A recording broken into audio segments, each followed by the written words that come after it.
What is going on, everybody? I am back today to talk about another horror film. We are in October. I love watching horror movies in the month of October. If you've been watching my YouTube channel for a while, you know I watch horror movies all year round, but there's something so much fun about watching them in the month of October, getting yourself hyped up for Halloween. And what I'm trying to do this month is to watch some classics, watch some new movies, and revisit some indie horror movies that I feel like not enough people talk about, and today is going to be one of those films. This is a movie that I watched right around the time that it was released, and I really loved it a lot. And I haven't seen it since the first time I watched it. This was released in 2015, so about 8 years now since I've watched this movie, and I was really looking forward to revisiting it because I loved it so much the initial time I watched it. And the movie I'm going to be talking about today is The Devil's Candy. The Devil's Candy is directed by Sean Byrne. A struggling painter is possessed by satanic forces after he and his young family move into their dream home in rural Texas. So, as I said, hadn't seen this movie since I initially viewed it in 2015. It may have been 2016 when I watched it, but sometime in that time period. And I absolutely loved it when I watched it the first time, and so I was very excited to revisit it this time around.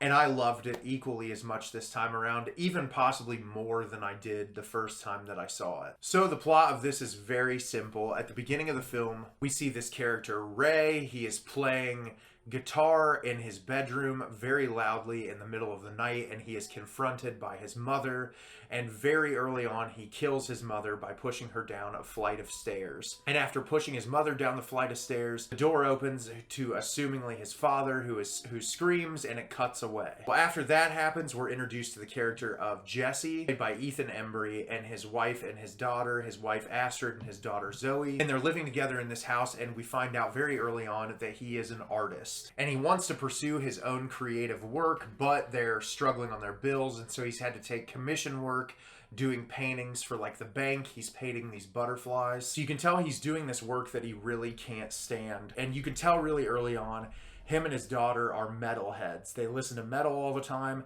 She has a ton of metal posters in her room. He's got really long hair and tattoos. And they're a really close, tight-knit, loving family. And they find out about this house. They want to get more space. The house that they found has this enormous add-on space outside that he can use as his art studio. And so they go to visit the house. They immediately want to purchase it, and the real estate agent has to disclose that a murder happened there. And he essentially says, oh, well, what happened here is husband and wife died. The wife fell down a flight of stairs, and the husband couldn't live with himself after her death.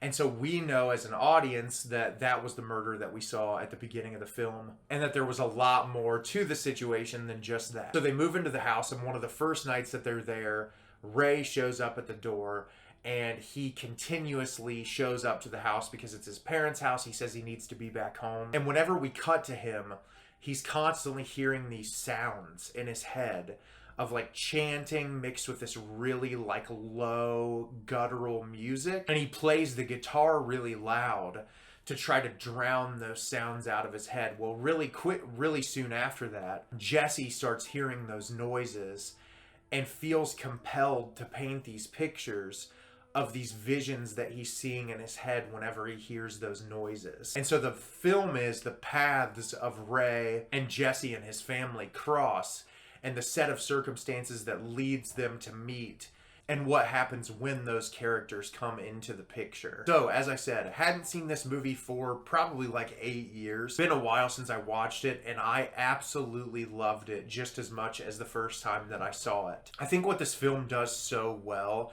is it builds up this family dynamic excellently, where you're introduced to Jesse and his wife and his daughter, and you see their closeness very early on, and how they bond and the things that make them click. And the director is able to immerse us in the story from very early on in a way that's really easy to like and really easy to enjoy. The other part of the film that's really effective is giving us the character of Ray and just how menacing he is. The actor who plays him does the perfect job of giving off this combination of like really innocent because of how he talks, very like sheltered and to himself, but he also can get very violent. And I think having that combination of like timidness with like excessive violence and rage really creates a character that is very disturbing and very scary. And I really like that about this movie a lot. I think what the director does a phenomenal job of as well is building this sense of dread and anxiety through sound design and through subtle visual cues. Because what I will say is this movie isn't overly violent on screen. The violence is all pretty hinted at. I feel like less than showing you the violence right out of the gate,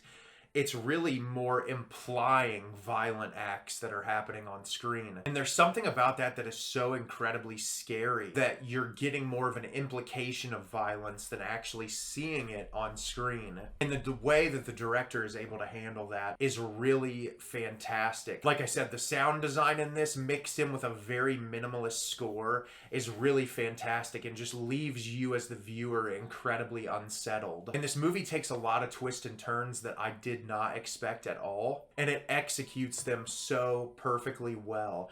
It's just a really eerie and atmospheric horror film that this director also made a movie I really enjoyed called The Loved Ones, and he seems to be a very talented director. I also loved in this movie, he did a little shout out to Don Hertzfeld's It's Such a Beautiful Day. There's a poster of it in the background, and I thought that was really cool. But it's a small scale horror film that's really effective in its presentation and its sound design and its cinematography.